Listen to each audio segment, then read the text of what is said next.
Good evening, everyone.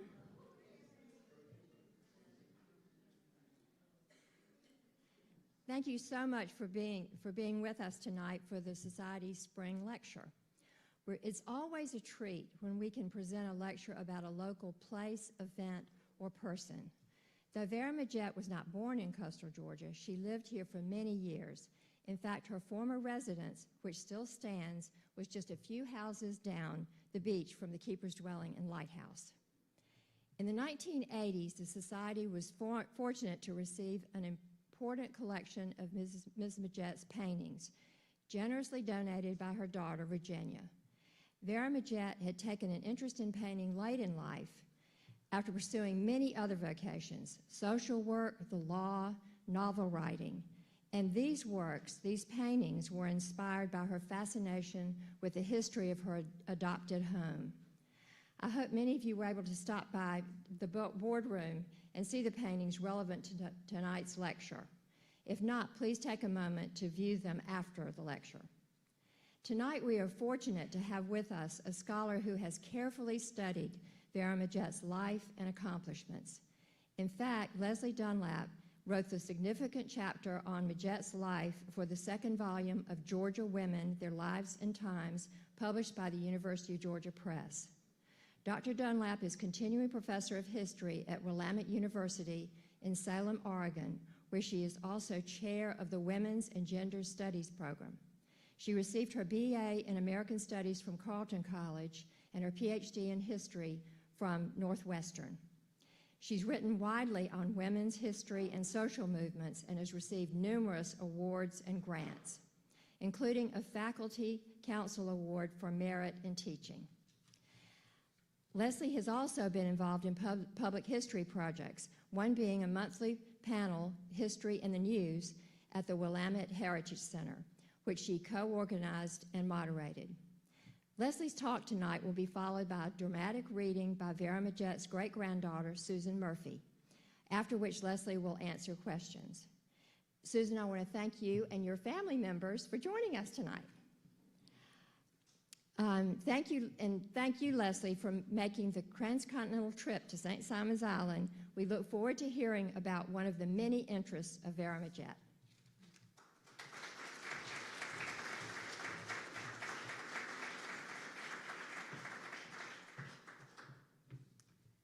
Thank you.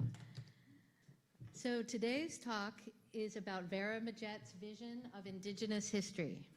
So I'm going to begin with an acknowledgement. We acknowledge and honor the Wale, Timucua, Mocama, and Yamasee people whose homelands we are now on. This region was native territory for thousands of years before the Spanish, French, English, and Americans arrived. We recognize these indigenous homelands and histories, as well as present-day descendants of indigenous people. I also acknowledge Vara Majette's daughters, Virginia Bond and Morgan Grant, for placing her paintings here at the Coastal Georgia Historical Society. I appreciate especially the work and writing of Betty Majette Murphy. She cultivated her grandmother's memory and her records and shared them with me 25 years ago. And she donated them to the University of Georgia archives for researchers to come. And then finally, I want to thank the Coastal Georgia Historical Society for inviting me here. I'm 2,997 miles from my home. I looked it up on my app. I want to thank also Leanne Stroud and Allison Dupuy and Mimi Rogers for all their help getting this going and getting it arranged. Okay. As you can see here, this is Vara Majette, and she lived from 1875 to 1974. And I want to know her secret. She died, that means 50 years ago. I first learned of her in my research, in my doctoral research on women in politics in Georgia. She was a social worker and lawyer in Jessup, about 40 miles from here. Majette did not fit into my ideas about what a temperance woman, which is anti-alcohol, what a temperance woman would be like. For example, she did enjoy a touch of blackberry wine, which I hope to have right after the talk. She was a fiction writer, poet, and painter, as well as a reformer. But studying politics and campaigns and social movements, I didn't quite know how to analyze her novels and her paintings and poems in relation to politics. So they sort of sat there as I looked at her efforts to win a seat on the Jessup City Council. She did not. She ran for representative in Wayne County. She did not succeed there, but I was studying her as the head of the Democratic Party in Wayne County. I didn't know how to bring together this whole other aspect of her. She defied many of the expectations at the time about a white woman's place in private and in public. And she also defied many of my historians' categories about progressive women in what was called the New South. Here she is in a 1932 picture of the Casina Garden Club. I love this picture. The older women in dark color right at the center, the other women in white, and Vara Majette right there, peeking in. She is both part of the club and not quite. I ended up arguing that her slight remove, her slight distance, even alienation from many of the era's dominant myths were actually the source of her insights. Okay, here are some of the paintings. Some of you may have seen these in the boardroom on your way in, and if you haven't, I encourage you to look at them on your way out. And I hope that after this talk you see them differently. I certainly see them much differently than when I first encountered them. And seeing them in person is a true delight for me because I've only seen them represented on screen. When you see her representations of Indigenous people on the coast, what do you see? Some people consider these paintings and the 16th century engravings that she modeled them on as accurate renderings of Indigenous culture and history, architecture, agriculture, athletics, foodways. In part, Majette presented and intended them as such. For example, she thought that they could be a slide series for school and club use.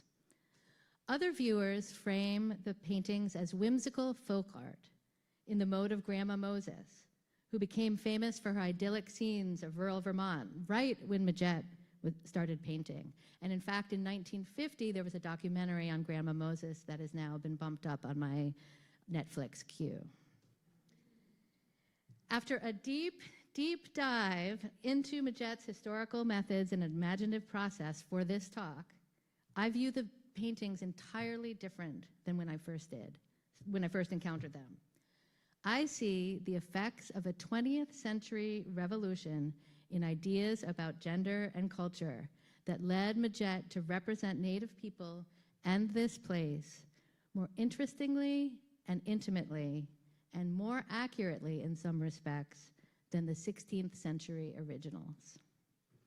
So in this talk, I will first discuss the paintings and situate them in art historical context. Then I will discuss her novel, Daughters of Men. It's set at the same time as the paintings. Then I will look, this is her bibliography from the Daughters of Men, and I have to confess, this is the part that most excited me as an historian, and I really geeked out following every source on this bibliography. You may not be as excited about it as I am, but I hope to impart some of that interest. So those are her sources. I'll trace her research and her popular interest in history at the time. And finally, I will talk about new women. So we're going from old paintings to new women. I will consider her as a modern woman looking to the past for models of new womanhood. Okay. The paintings. In 1947, Majette began painting a chronological series of St. Simon's history. She had arrived in 1932. She was newly widowed. Her husband passed when she was 60, and she moved here to the island in 1932. For the first paintings, she drew from this book called The New World, the first pictures of America. It reproduced engravings from 1591. The earliest known visual representations by Europeans of the Florida coast's indigenous people. And when I say Florida in this talk, remember that Georgia did not yet exist, and Florida was just being defined as such. These engravings that she used as her models were by Theodore de Bry, said to be based on the paintings of Jacques Lemoyne. He was an artist and cartographer who settled with French Huguenots in Fort Caroline in 1564 and fled an attack by the Spanish. There's a lot of wonder about how he fled the attack with the paintings with him, and that actually is a mystery that Vara addresses in her novel, but I'll come back to that. Majette named these paintings as her sources. I hope after the talk we have time to linger over these. For now, I will compare the originals and her versions. The watercolors are hers on the left, and the engravings from 1591 are those on the right. This one is entitled Storing Crops in a Public Granary. This one is drying meat, fish, and other food.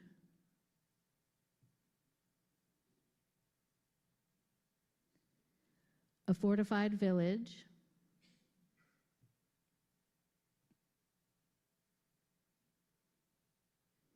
Exercises of the youth.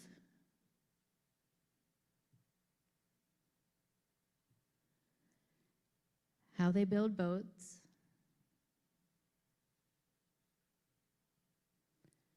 And how they till the soil and plant.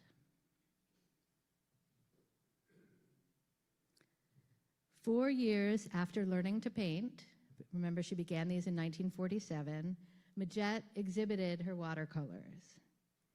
In 1951, she entered them in an exhibit at the American Museum of Natural History in New York. Here we have a picture of the American Museum of Natural History, and I want you to note for now, a little preview, Margaret Mead's office is at the top of the museum. So just remember, Margaret Mead, she's going to reappear later in the talk. I imagine her walking by Vara's paintings, but I can't prove that historically, so I'll have to use my imagination. The paintings were part of a giant hobby show for oldsters over 60 that the newspaper called an old folks' wonderland.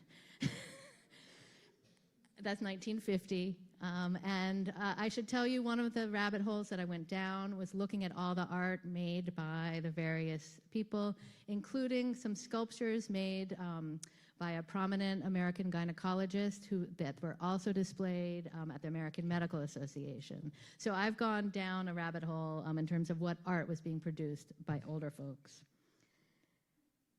Majette won the gold medal for watercolors, which was reported by the Brunswick News. Again, this is at the Museum of Natural History in New York. The St. Simon's Women's Club framed the paintings and then exhibited them.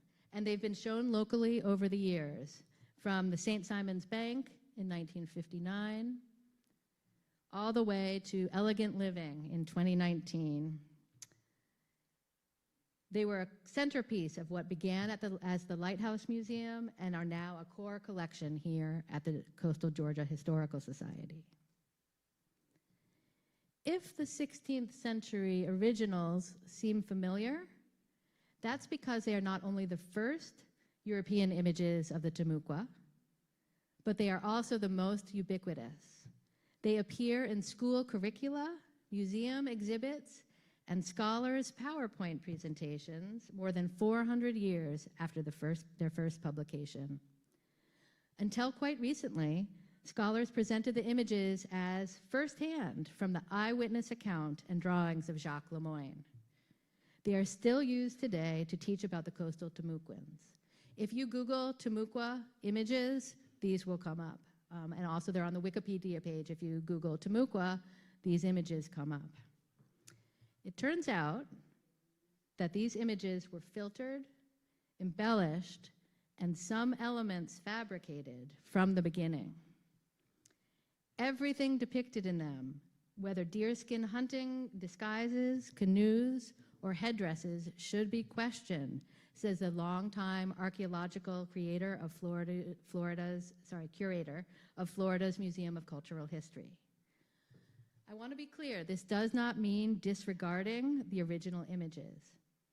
It means interpreting them with caution and in the context of European men's efforts to promote colonization. University of North Florida historian Denise Bosset explains it this way. In her words, it's not that we can't use them at all, because that would be throwing out important series of primary sources. We just can't use them to tell us about indigenous people themselves.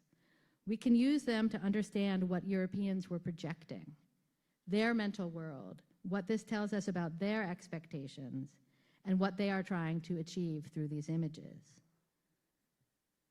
Well, what was Majette trying to achieve? She understood, as all people at the time did, she understood them as primary sources, as accurate. At the same time, she was engaged in the act of interpretation, and that's what makes them so interesting, I think, to us now. Her paintings were not mere imitations of European classics, but reimaginings based on copious research, love of place, and her own vivid imagination. There is more, it turns out, to these images than meets the eye.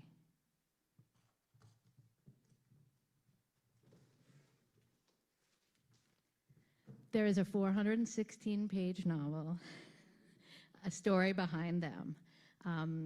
I have read this, so you don't have to.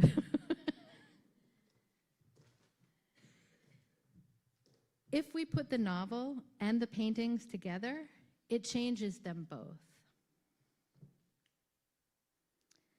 Before she started painting for about a decade, Majette researched coastal Native history and the history of European colonists, explorers, and missions.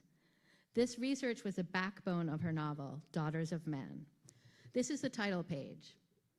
Two things to notice are the address, 650 Beachview Drive, which, as Mimi mentioned, is just a stone's throw from here, and her aspirations. She submitted it to the University of Georgia Press, which was founded in 1938, and that's what helped me date when she wrote this.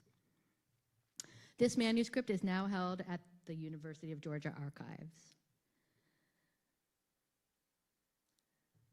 Daughters of Men consists of 3 epics following Chosetta, the main character, and her 2 daughters, Donna Anna and Sabine. There isn't time to detail the 28 chapters, which are set between 1500 and 1650, but they cover historical events, colonial expeditions, native diplomacy, Spanish and French competition, the founding of missions, the Wale Uprising of 1597, and all sorts of trade, political, and romantic alliances. It is an epic novel. It's basically a drama. If I had to write a blurb for it, I would say something like, it's a dramatization of what happens when Native women from a matrifocal society encounter European men from a patriarchal one. Historians call this a gender frontier or gender systems in conflict. In the slides that follow, I have quotes from the novel that I put next to the 1591 engravings that she was working from. And as I read the novel and put them together with those, I realized she was almost literally dramatizing those images. The novel begins with Chosetta, a fictional character, who has just been widowed. She joins a group of wailing women mourning the death of her husband, 3 times a day over 6 moons. Chosetta had been married to the chief of the province of Wale as part of a political alliance, and she is poised to become the civil governor of the province. And here's a quote from the page 3. I'm going to give you the opening scene and then the ending scene, and then there are 400 pages in between. I had to trim down the talk. Originally, I thought I would read the entire thing to you. Time management. Okay. Chisetta, who had been chosen by the Council of Wale from the Cusabo tribe to the north to be the wife of the chief, had joined the circle of lamenting women. She was moving easily and inquisitively about, speaking first to this chief and then to another. It was known among them that she might be looking them over, as was her privilege at this time, to see which, if any, she might choose as a next husband. Chisetta also has romantic choices. So she has political ambitions. She also has romantic choices. And this is where you start to see the 20s feel of the novel. She paused longest beside Fulapato, the tall, tawny-chested cacique from the island of Catalina. She remembered how he had danced in the festival of the green corn dance when first she had come to the island. She ran her smooth, well-shaped hands across his bare breast without speaking. So she has choices. She also has political ambitions. More skilled in handling the canoe than most of the warriors, she had determined that someday she would have her own canoe and go from island to island. In a way, she felt herself as much the ruler of them, the Wale, as well as her husband, and would like to have seen their edges pushed westward and northward to the limits of the Iroquois. The novel ends over a century and 400 pages later with Tomochichi, Chisetta's descendant in the novel, killing a French trader to avenge his mother, Sabine, also a fictional character. At the close of the novel, Tomochichi has been exiled from his people due to his defiance of the tribe's long-standing rules that prohibited war based on personal revenge. The law of his tribe, and this is how the novel ends, the law of his tribe was no revenge that does not touch the life of the tribe. He had murdered, he had stolen. Neither had been for the good of the tribe. By the law of his tribe, but by his own free will, he was an outcast. Tomochichi, a real historical person, features prominently in accounts of the founding of the colony of Georgia. Here he is in a mural painted in 1934 at what was then Savannah Junior High School. I think it's now the Savannah College of Art and Design. And he's often celebrated in Georgia Days, which was a celebration that the legislature enacted that they should celebrate that day in 1909. And Tomochichi is featured often as a co-founder of the colony. Tomochichi, this novel is the backstory of Georgia's founding moment. This is where it ends. Majette imagined the generations before that and the women absent from European historical accounts. Majette had hopes for the novel that were not realized at the University of Georgia Press or any press. She submitted the novel to the Southern literary agent Maurice Crane. He represented Margaret Mitchell, author of Gone with the Wind, and later Harper Lee of To Kill a Mockingbird. Crane appraised Daughters of Men as good history, but not great fiction. I am not inclined to think that mere editing would make the script publishable, he wrote. This is a pity, for the author has a wonderful grasp of tribal life before the coming of the white man, as well as detailed knowledge of the early exploration and settlement of the region. Yet Crane found Majette's attention to detail too confusing for fiction. She, quote, tried to tie in all the early visitors to these shores, and he means all, and he thought the story got bogged down in the accounts of the comings and goings of the various explorers and the involved relationships of the various Indian characters.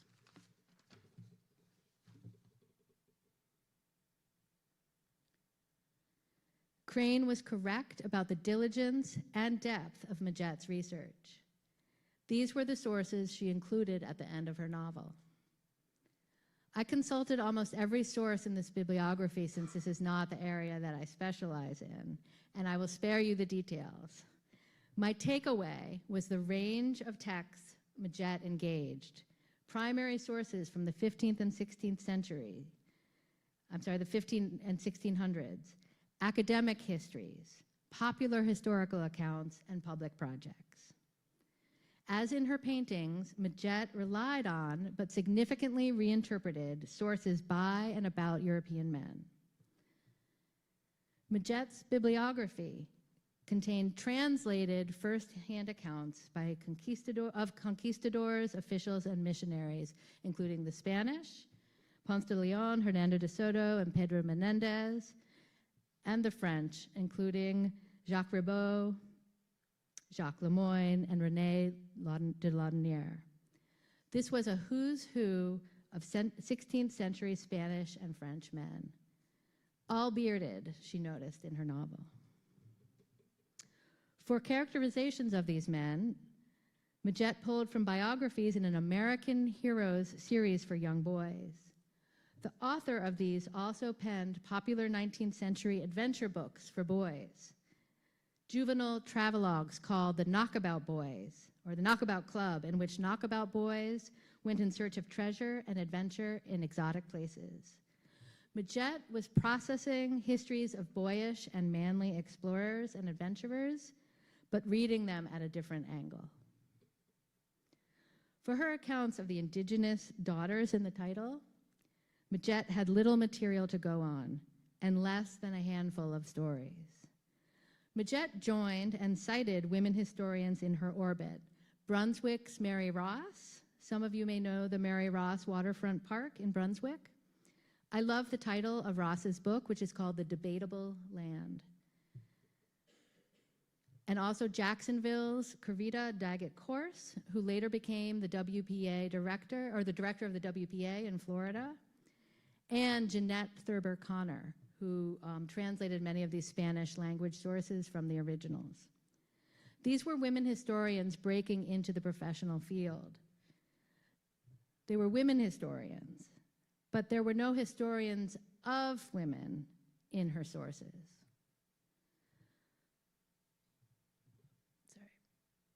For her history of the Cusabo Wale, and Timucua, Majette traveled to the Library of Congress and the Smithsonian. There, she consulted annual reports from the Bureau of Ethnology.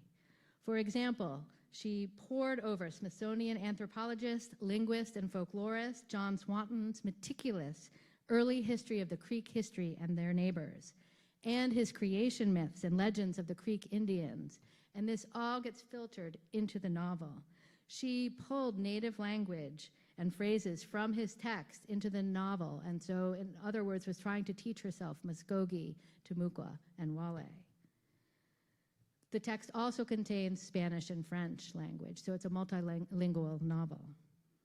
Interestingly, the year that Swanton, the Smithsonian ethnologist, the year he published this reference book, he also tried his hand at fiction, and he wrote a short story that was contained in a collection of 27 short stories gathered by an anthropologist to lend personality and the drama of intimate life to their academic reports. So anthropologists were writing fiction, and Majette, this fiction writer, was consulting anthropologists.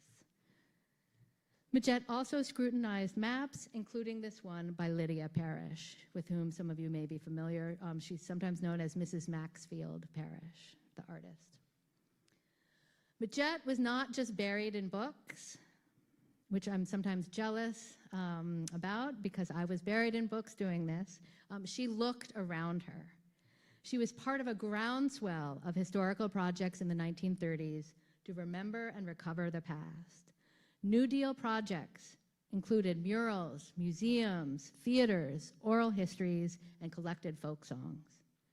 Tourism and development accompanied and sometimes undermined this history. The whole first part of Daughters of Men revolves around various characters searching for the fountain of youth. The Fountain of Youth Park in St. Augustine is a prime example of the tensions between historical interpretation, commemoration, and tourism. The park gave visitors this booklet by Jacksonville historian Corita Doggett Corse, cited in Majette's bibliography. Corse claimed, among other things, that Ponce de Leon landed here. Park promoters relied on her research to recognize the site as a national monument. That was unsuccessful. Corse's evidence and claims came into criticism. So this other historian wrote a counter pamphlet. And these are his words, "The fabled youth-restoring fountain, so appealing to the credulity of the 16th century, has been adopted to commercial exploitation of the credulity of the 20th century," complained another historian. The park exploited more than its visitors. As indicated in this title page, the park advertised mission burial sites and exhibited bodies unearthed in 1934, right when she was writing. Majette also wrote during a wave of archaeological projects closer to here. The Society of Georgia Archaeology was founded in 1933. Construction of the airport here in 1936 unearthed native burial mounds.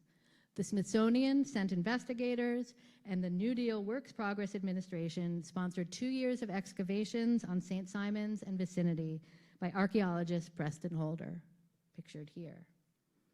I have no doubt that Majette visited the sites and talked to the archaeologists for descriptions of the sacred mounds and burial practices in her book. In 1937, the WPA excavation at Irene Mound in Savannah involved women, white women as writers, clerks, and staff, and black women as field technicians. Photographs and oral histories of the field technicians, currently held by the Coastal Georgia Archaeology Society, document their experiences at the site, including their interviews with them and their memories of doing this work. The excavation attracted intense interest, school field trips, and thousands of visitors some Sundays. This is the Darien High School student field trip, and this is the sign advertising the dig, so people could come and witness the project. For her part, Majette transformed her historical research into fiction. Ironically, I'm coming to the conclusion that as a fiction writer, she was more faithful to the historical record, creative in historical methods, and nuanced in interpretation than many trained historians.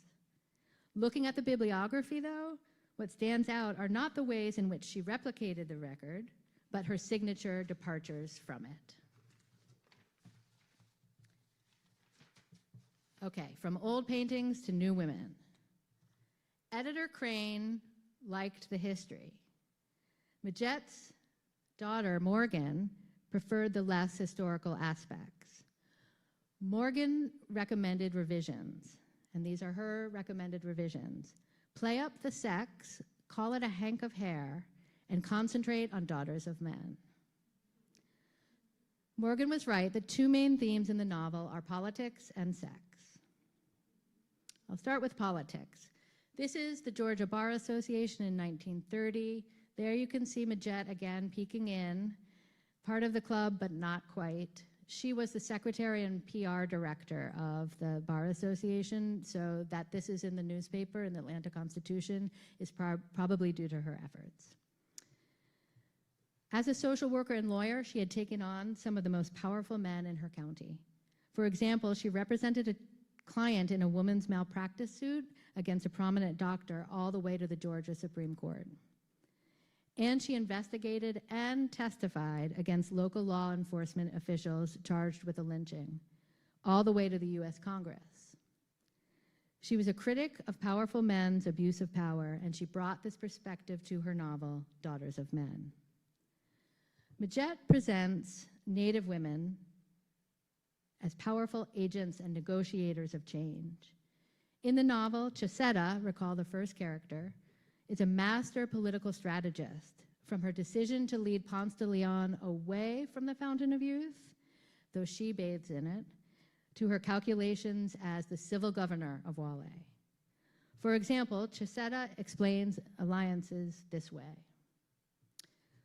We will let them stay, those who have come to exploit us, for we cannot now defend ourselves against their padded jackets.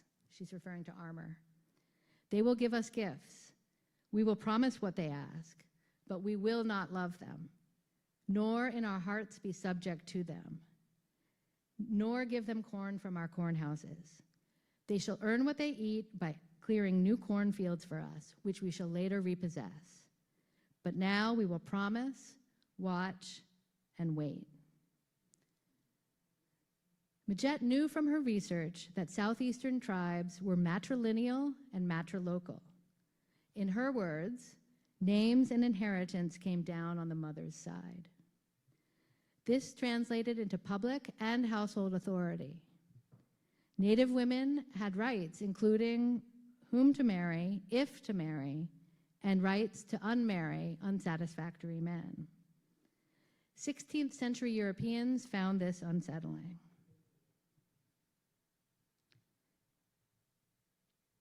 I'm going to go back for a minute. When it came to imagining Native women's passions and political ambitions, Majette wrote around and against centuries of European misrepresentations of Indigenous women. She reversed European men's condemnation of Native women as sinful and shameless, and instead celebrated women's bodies and expression. Where Europeans fixated on Native women's power and freedom as excessive and upsetting, Majette featured, and I will add, sometimes exaggerated these as exciting and inspiring. Sometimes she overdid it. In short, she projected ideals of the new woman onto Native womanhood. She was not alone.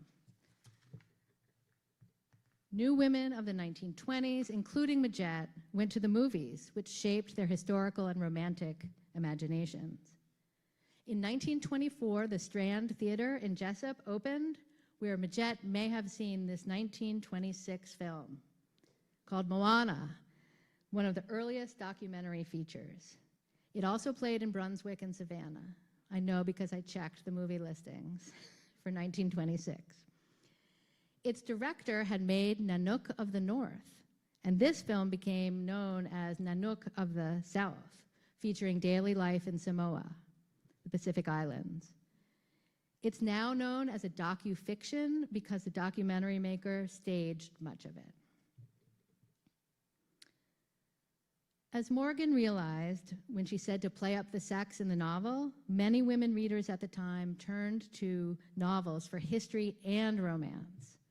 Majette was part of a cohort of women writers turning history into romantic fiction, most notably Margaret Mitchell, who published Gone with the Wind in 1936. And recall that Majette sent her novel to Mitchell's literary agent. Gone with the Wind came out as a movie in 1939. Majette would have seen it at St. Simon's Casino Theater, built in 1936 as part of the WPA programs, and I think it was maybe that way, but it's near here.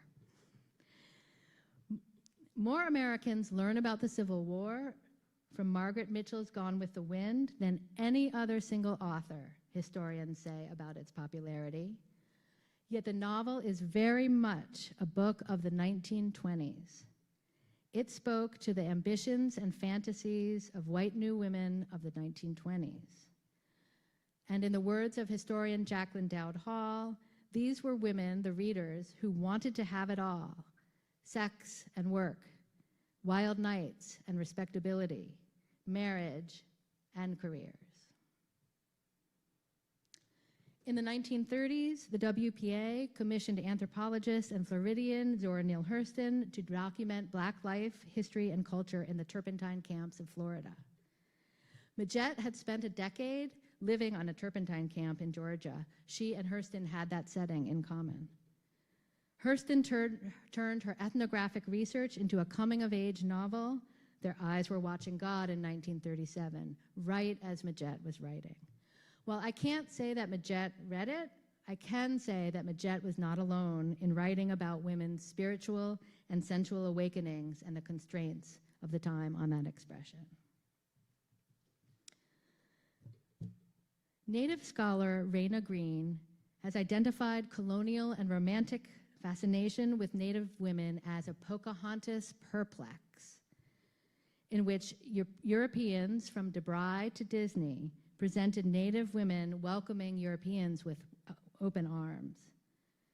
For example, this is a depiction of a Native woman leader welcoming Hernando de Soto in a celebratory biography of him.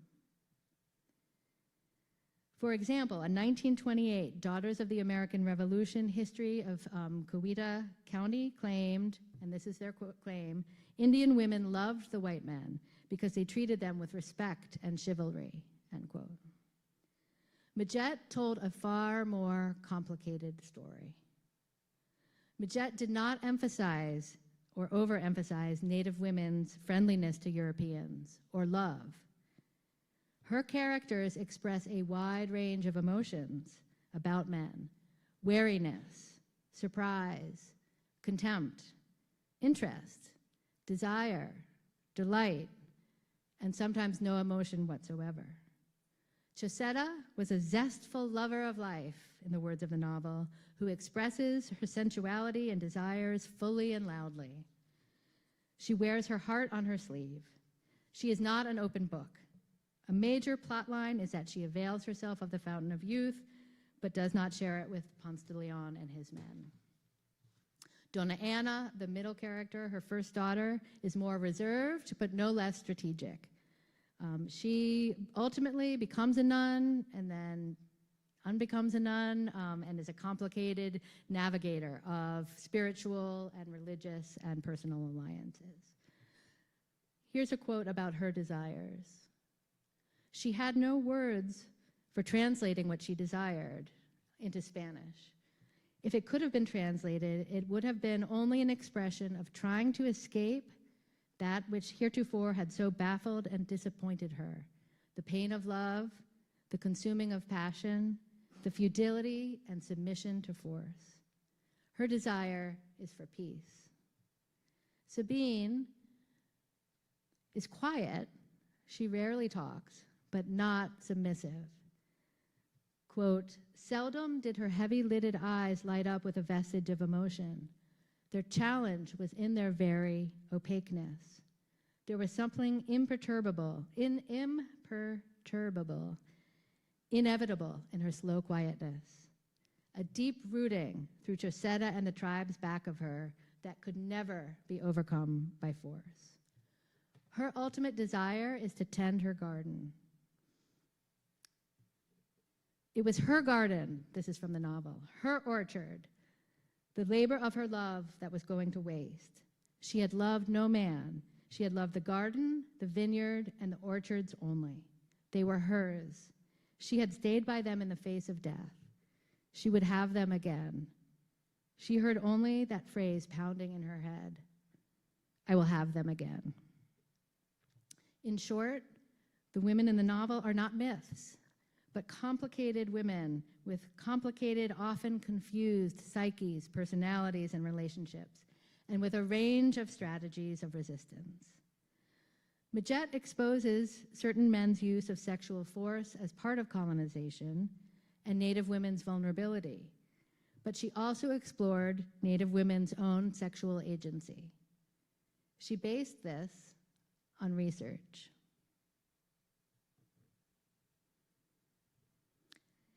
In 1928, anthropologist Margaret Mead published Coming of Age in Samoa, which became a bestseller, and Mead became a celebrity.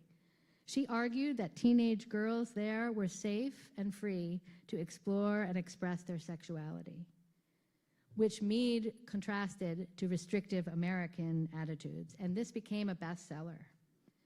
Critics complained that Majette, quote, projected the flapper in the South Seas, end quote, and that she wrote like a lady novelist. If that's the case, then Majette wrote like an anthropologist. Here are the two covers. This is a 1928 cover and a 1932 cover. And you can see it's called A Psychological Study of Primitive Youth for Western Civilization. And one of the people blurbing it says here, an extraordinary, illuminating book. I wonder if we shall ever be as sensible about sex as the Samoans are. So underneath the purple prose and publicity, obviously based on Moana and other ideas about the sexuality of people in the Pacific Islands, were challenges from Mead to the way Euro-Americans conceived of themselves in relation to the past and regarding multiple multiracial histories. I'm just going to read one quote from Franz Boas, who was the mentor of Mead, and he describes what she discovered in the introduction to her book this way. Realizing that our own ways are not humanly inevitable, nor God ordained, but are the fruit of a long and turbulent history, we may well examine in turn all of our institutions, throwing into strong relief against the other, actually, that's Mead, sorry. All right, this is Franz Boas. Let me back up. Courtesy, modesty, conformity to definite ethical standards are universal, he said. But what constitutes courtesy, modesty, good manners, and ethical standards is not universal. It is instructive to know that standards differ in the most unexpected ways. It is still more important to know how the individual reacts to these standards, and that's what I think her novel is largely about. She spends a lot of time looking at native rules. It's not as if there are no rules whatsoever, but there are rules that are different from the Europeans about courtesy, modesty, good manners, and ethical standards. I leapt ahead. I'm going to skip Margaret Mead for this moment. But when I first read the novel, I suspected Mead's vague influence. I thought, wow, this sounds a lot like Margaret Mead coming of age in Samoa. The first paragraph almost reads the same. I think she was reinterpreting. Mead was not mentioned in the bibliography by name. But as I tracked down every source, and this is what I mean when I say I go down rabbit holes and get probably overexcited, I found this. She listed this as a New York Times article in 1934. My hunch was right. Majette had read and cited Mead's 1935 book, Sex and Temperament, a challenging view of the sexes. That book Mead drew iconoclastic conclusions for the time, that inequality between men and women was historically and socially produced, and that inequality was not inevitable. Social change was possible. People often ask biographers, I'm concluding now, people often ask biographers whether the people they study are representative or exceptional. People ask me if Majette was ahead of her time. I answer that she was both enmeshed in her time, place, and culture, and on a critical edge. She posed a creative challenge to the dominant men and myths of her times. A diligent and creative researcher, she looked to the past for inspiration.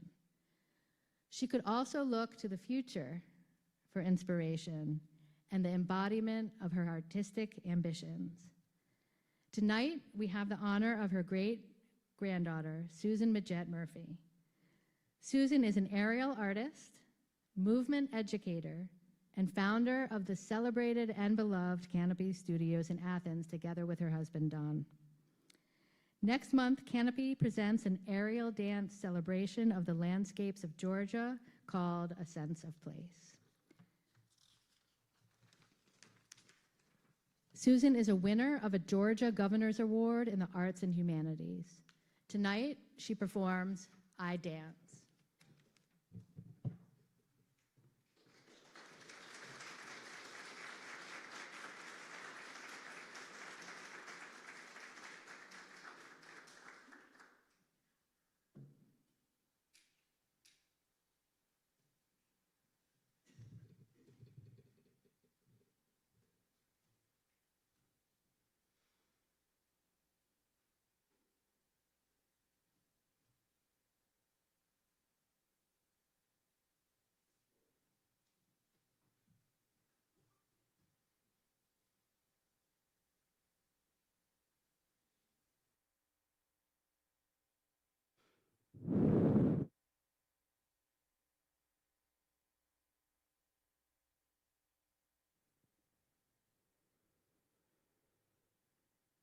My precious one,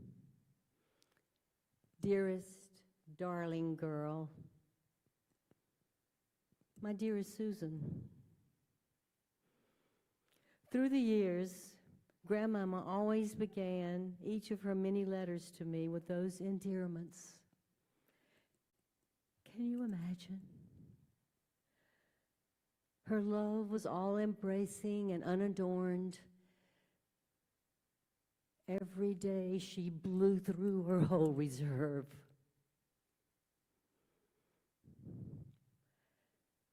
My grandmother never felt comfortable at stand-up cocktail parties. I couldn't be on my feet that long, she said. And because I didn't drink, I never knew what to do with my hands. And because I didn't drink, I never knew what to do with my hands, but she knew what to do with that big heart of hers. She knew what to do with that big heart of hers.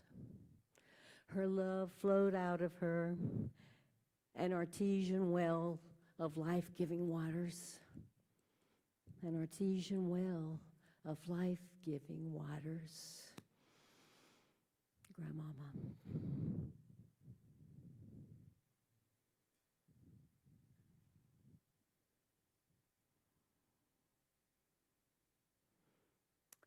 Now, my great-grandmother, Munsey, was one of the first women lawyers in Georgia.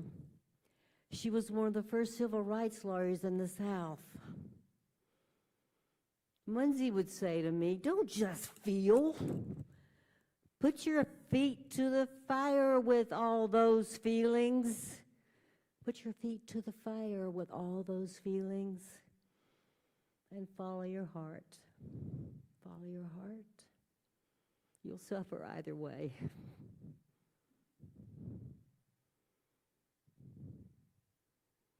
My great-grandmother lived to be 99 years old. When I last visited her,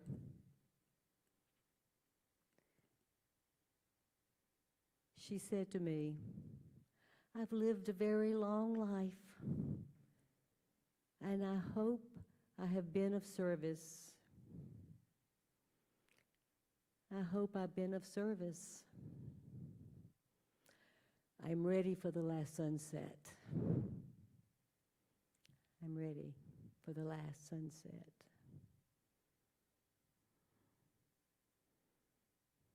I dance. I dance for Grandmama's unquestioning, heartbreaking affection and devotion. I dance for the love she as an orphan never had, but somehow found to give. I dance for the fierce, pioneering spirit of my great-grandmother, Munsey, and the love she voiced through her tireless fight for social justice. I dance for the vision they had of a better world, a world with fair treatment for all, and the unremitting tenderness for the one. The unremitting tenderness for the one. I dance for the pain of their unfulfilled dreams. I dance for the possible fruition of their spirits living through me, of their spirits living through me. I dance for all their genes humming in my body. I dance for the genes I pass on a different way than blood. I dance in joy and in sorrow, honoring and remembering their lives and their loving. Their lives and their loving.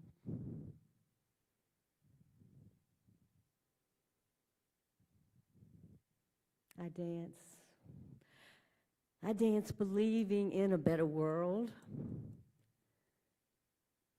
A world where the walls between us can start tumbling down. can start tumbling down.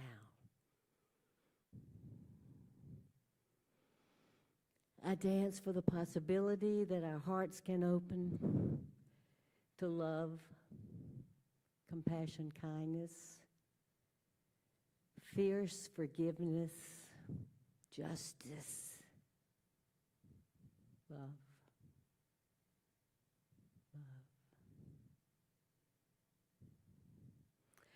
I dance for you. I dance for them. I dance for me.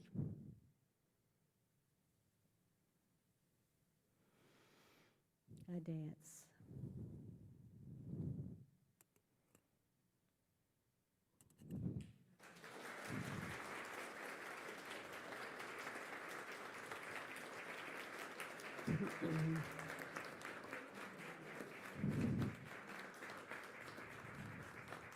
Yes, I'm so sorry, people at home. The question was, is the novel published or available? And the answer is no. I talked a little bit more than that, but that's the short answer.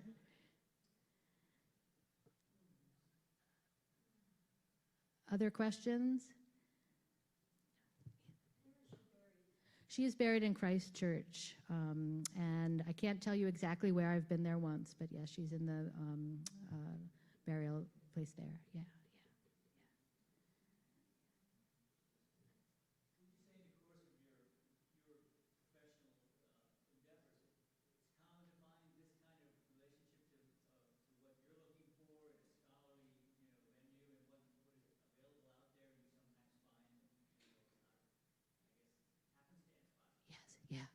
Yes, I've been trying to kind of recreate my path here, 2,997 miles away, and it was a series of serendipity and also then realizing that she was representative. For a long time, I think in the back of my head, I thought that she was an eccentric, brilliant woman, but away from society, or I didn't see how she fit with a larger social world.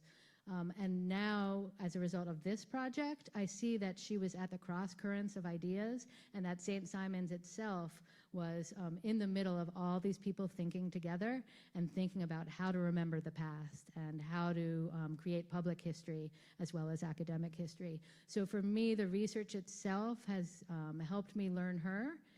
I'm very interested in biography itself, but it's also helped me learn some of the social history of her place. I don't know if that's answering your question, but the serendipity is wonderful. Like, I called to the Wayne County Courthouse when I was researching her. She was a juvenile court justice. I was up in Chicago. I called the clerk of court, and he said, yes, I know Vara Majette. I know her daughter, Betty Majette.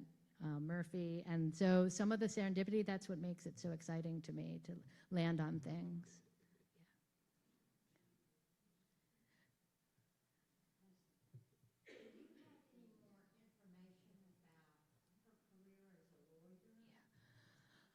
I have all her court cases that I could find in the minute books in the Wayne County Courthouse, so I have many of the cases. And then I have some of the court trial transcripts, such as the woman's malpractice suit that I mentioned. I have much of the testimony of that. And her writing in that is also different than I think of lawyerly writing. It's almost as if a novelist was writing the court briefs. It's very infused with her passion.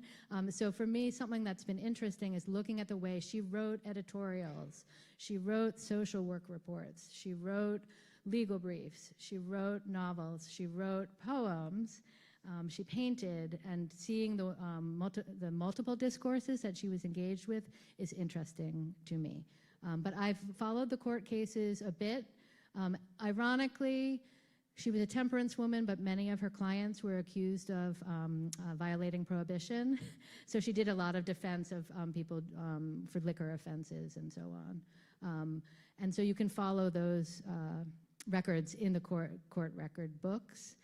And also I've tried to reconstruct her social work career and see what she was doing in terms of families and children's justice. And so I've followed some of that. That's been a little harder to do. Did she paint other things besides this? Yes. So there's a 30-some series of 300 years of St. Simon's history. So these are just 6. These are the first ones. So she's going back to like that this is the history of the island. It didn't just start when Europeans arrived. But yeah, there's, I guess, probably 25 more that are held here by the Coastal Georgia Historical Society. And she did do many other paintings.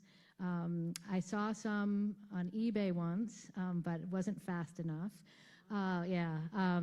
There's one I just found out that she did a crucifixion scene and gave it to the Medical Arts Center at Savannah. So finding out where her paintings landed is of interest to me. She herself said trees, that she really loved trees. Her trees are just amazing. And looking at the paintings with Susan's brought a new eye to me to see the absolute meticulousness with which she paints is very similar to her research, I think. At the end of her life, was she still able to live independently? She lived independently. The family may know more about that than I. She lived here at Tillandsia, which is maybe 5 houses down, but it's close to the end. This way, okay. Okay, oh, thank you. My sense of direction is not great yet. So, but she lived there for a time with her daughters, and then she did live in assisted living, I think at Magnolia Manor, and then at the Medical Arts Center in Savannah. There's a picture of her at the Medical Arts Center at age 95, still painting. That's when she painted the crucifix, and I think it might be in the chapel there still. And that was in Savannah? Yes, yeah. So she lived until 95, or until 99, yeah. She did write a book that was published called White Blood. Yes. Parallels me reading it. It's always Lynn. Yes. Yeah. Thank you. Yes, her 1924 book, White Blood, was published in 1924, and it was cited, it was sold in the offices of the NAACP in New York and was seen as progressive for its time. And that's set in the Turpentine camps where she grew up. I can see really in the pictures of the Indigenous men making the canoes, you can tell that she had spent a lot of time in the woods and with people who were doing naval stores work and working with trees. That detail, and that's what I mean when I say these paintings are more intimate and actually painted by someone who was familiar and loved the place. And I think in the landscapes specifically, that's where she shines, maybe a little less in terms of the renderings of humans. All right, thank you. Thank you.